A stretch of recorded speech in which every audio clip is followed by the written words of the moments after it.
Hello again.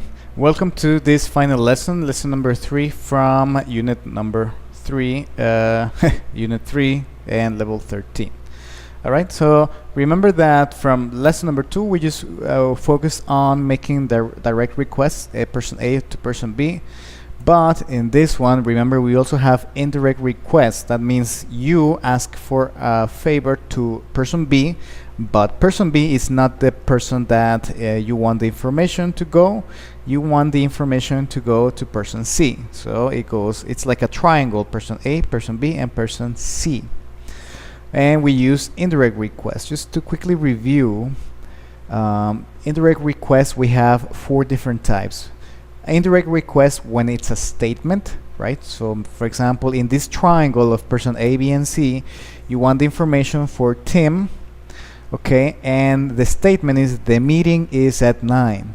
So you would introduce your indirect request with that.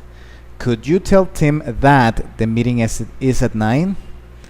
Could you tell Tim that the meeting is at 9? Okay. Then we have imperatives, right? In this case, remember, an imperative is like an obligation, like an action, right? So we have the information in this triangle has to go to Stephen, and we have don't be late or arrive on time. Those are kind of, those are your imperatives. In this case, the imperative, arrive on time, will be converted to an infinitive to. If it is a negative imperative, then you have to use not, and then you use to. For example, Stephen, don't be late. In this triangle, to person B would say, I'm sorry, can you tell Stephen not to be late? Or Stephen, arrive on time. Can you tell Stephen to arrive on time? Okay, infinitives for imperatives. Number 3, we have yes or no questions. Again, yes or no only. Are you free tomorrow?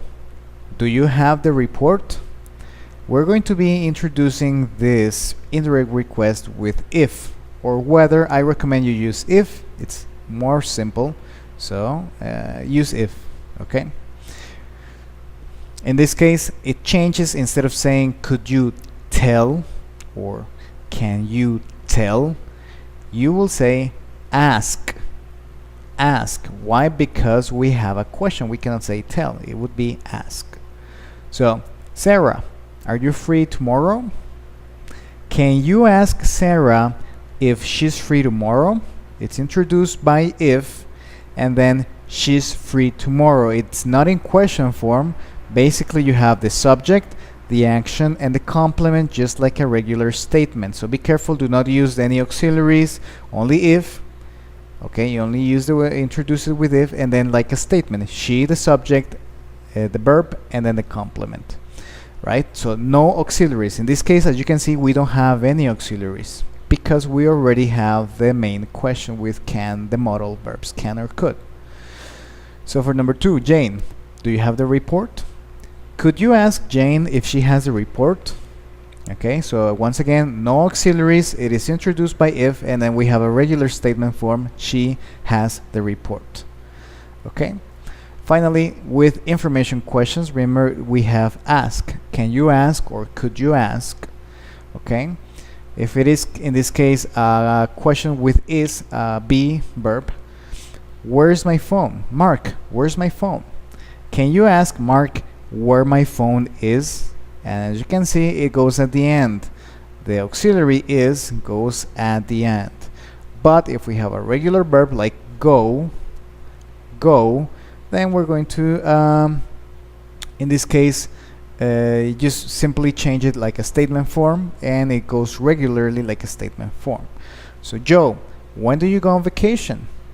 Could you ask Joe when he goes on vacation? Remember that they are introduced by the question word. So if your question word is where, you introduce it with where. If your question word is when, you introduce it with when. All right. So this is basically the idea of indirect requests. And as you can see, for this lesson, lesson number 3, we'll have, well, actually we have some exercises and see if you get them all correct. So let's just do number 1. Number 1 is going to be our example. I'll help you and then we go with the rest. So, as you can see, we have number 1, Rob. The drugstore closes at 9 p.m. As you can see, the first one is a statement. Why? Because we have the drugstore closes at 9 p.m. It's a fact. It's information. It's a statement. We have the subject, the verb, and the complement. So we're going to be using the first one right here. Statements introduced with that. So you would say, can you tell Rob, right? Can you tell Rob that the drugstore closes at 9 p.m.? Okay, or with could. Tim or Jane, I'm sorry, can you tell Rob that the drugstore closes at 9 p.m.? So that would be the correct answer, okay, because we have a statement. So let's check with the rest. 2, 3, 4, 5, 6, 7, 8. Number 2, Jesse, don't speak too loud. Jesse, don't speak too loud. Okay, we have to ask person B to deliver the message to person C. Don't speak too loud. What is that?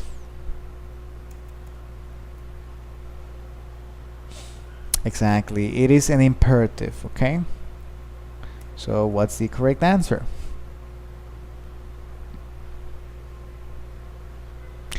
Number 3, Tim, are you going to Lisa's party? Okay, so again, as you can see, this is a question, and it is a yes or no question. Are you? What's, how would you make the request? Indirect request.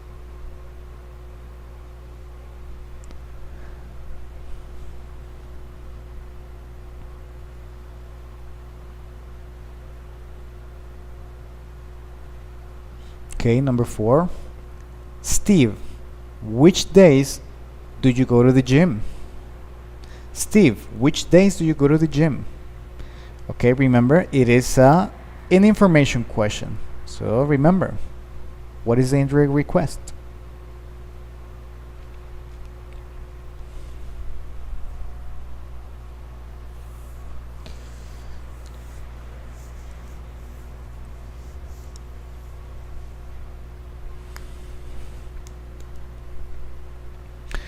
Number 5, Rob, the store isn't open.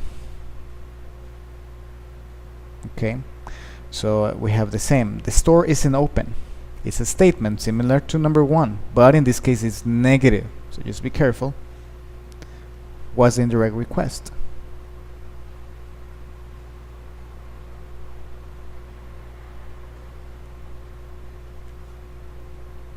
Okay, number 6, Jesse, finish your homework. Remember, finish is very similar to number 2. This was negative, this is positive, but they are imperatives. Finish your homework. What's the indirect request?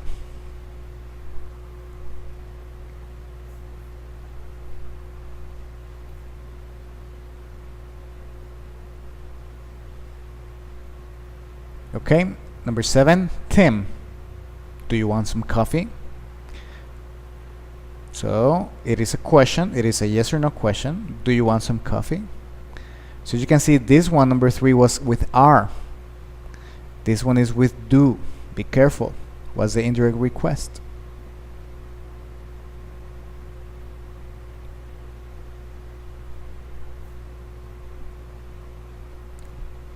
And finally, 8, Steve, when is your day off? Okay, as you can see, it's an information question with when, similar to number 4, but the information question was which, and here we had the auxiliary do, and here we have is. When is your day off? Be careful. What's the indirect request?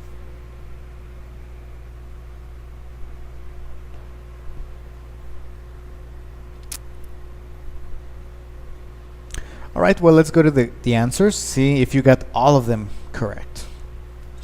So number 1, I told you, right? Rob, the drugstore closes at 9 p.m.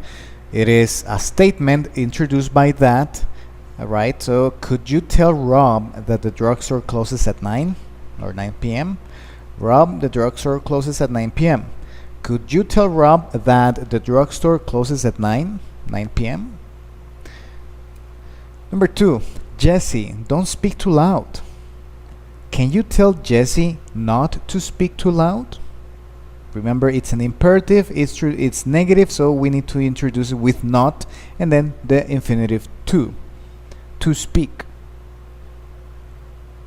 Number 3, Tim, are you going to Lisa's party? It is a yes or no question, but it is with are. And remember, we have to say ask. Could you ask Tim if he's going to Lisa's party? Introduce with if, right? Because it is a yes or no question. And it's in statement form, if he's going to Lisa's party. Number 4, Steve, which days do you go to the gym? Can you ask Steve which days he goes to the gym? Number 5, Rob, the store isn't open. So remember, it was very similar to the first one, but it's negative and is with be. Could you tell Rob that the store isn't open? Number 6, Jesse, finish your homework. Very similar to number 1, but it's not negative, it is positive, so we don't have to worry about not, just simply the infinitive to finish. Can you tell Jessie to finish her homework? 7, Tim, do you want some coffee? It's a yes or no question, very similar to this one, but this one was with are, this is with do. Remember, it's a yes or no question, will be introduced by if. Could you ask Tim if he wants some coffee? And finally, number 8, Steve, when is your day off? Very similar to number 4, but it was with do, with which, now it's with when and with is. Can you ask Steve when his day off is? Remember that when we have that, it goes at the end. Can you ask Steve when his day off is? Okay, so this is the end of lesson number 3, and remember to check this, be careful with the difference between the direct requests and indirect requests, and remember to practice. Alright, so have a nice day and see you later for the next unit.